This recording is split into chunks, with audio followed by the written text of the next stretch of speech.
পুজোর দিন হোক বা বিশেষ কোনো উপলক্ষ, বাড়িতে মিষ্টির কদর তো থাকেই। মাত্র 4টি উপকরণে খুব অল্প সময়ে একটা দারুণ স্বাদের মিষ্টি বানাতে চাইলে আজকের রেসিপিটা অতি অবশ্যই দেখতে হবে। আমের সিজন শেষ হওয়ার আগে এই মিষ্টি আপনারা একবার বাড়িতে বানিয়ে নিন, আর এর স্বাদ না বানালে বুঝবেন কি করে?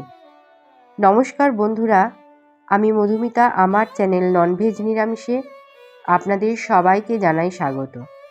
আজ আমি বানাতে চলেছি আম দিয়ে একটি ভিন্ন স্বাদের লাড্ডু। আমি এখানে 3টে মাঝারি মাপের হিমসাগর আম নিয়েছি।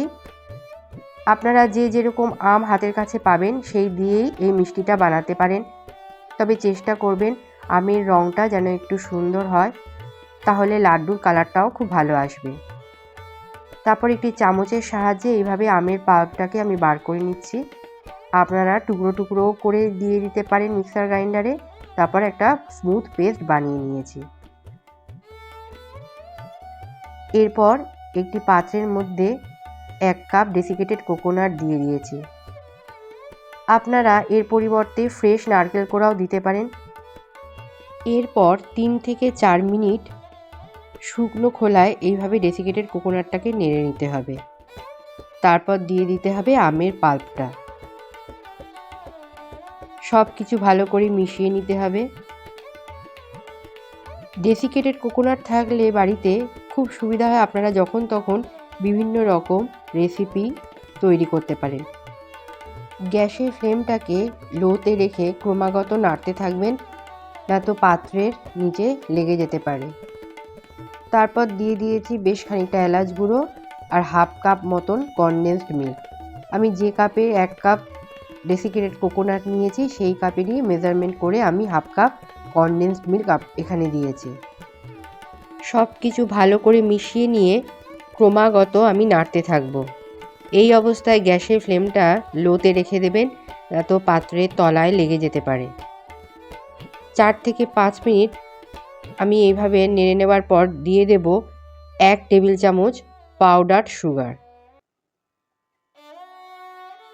মিষ্টিটা আপনারা বুঝে দেবেন, আম কীরকম মিষ্টি হয় সেই বুঝে আপনারা মিষ্টিটা দেবেন। যদি মনে হয় যে এখানে 1 চামচের বদলে 2 চামচ দেবেন, সেটাও আপনারা করতে পারেন। দেখুন, এইভাবে যখন নাড়তে নাড়তে এরকম একটি মণ্ড তৈরি হয়ে আসবে এবং পাত্রের গা থেকে ছেড়ে আসবে, তখন বুঝতে হবে আমাদের মিষ্টি একদম তৈরি হয়ে গেছে। আমি অন্য একটি পাত্রে নামিয়ে রাখলাম, কিছুটা সময় দিলাম ঠান্ডা হওয়ার জন্য।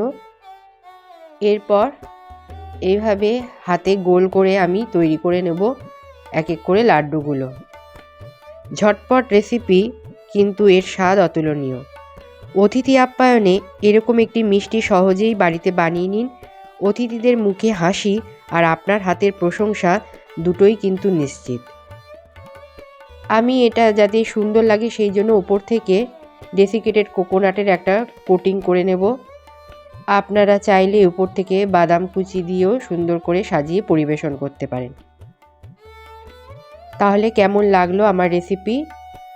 যদি ভালো লাগে তাহলে শুধুমাত্র লাইক নয়, অতি অবশ্যই বানিয়ে ফেলুন এই আম নারকেলের লাড্ডু, আর আমাকে কমেন্ট করে জানান কেমন লাগলো আপনাদের। যদি ভালো লাগে তাহলে আত্মীয় ও পরিজনদের মধ্যেও আমার রেসিপি শেয়ার করতে পারেন। আর আপনি যদি আমার পরিবারের নতুন সদস্য হন তাহলে চ্যানেলটিকে সাবস্ক্রাইব করে পাশে থাকা বেল আইকনটি অবশ্যই ক্লিক করবেন। আজকের মতন তাহলে বিদায় নিচ্ছি। আবারও কোনো একদিন হাজির হব অন্য কোনো রেসিপি নিয়ে। ততক্ষণের জন্য সবাই ভালো থাকুন, সুস্থ থাকুন। ধন্যবাদ।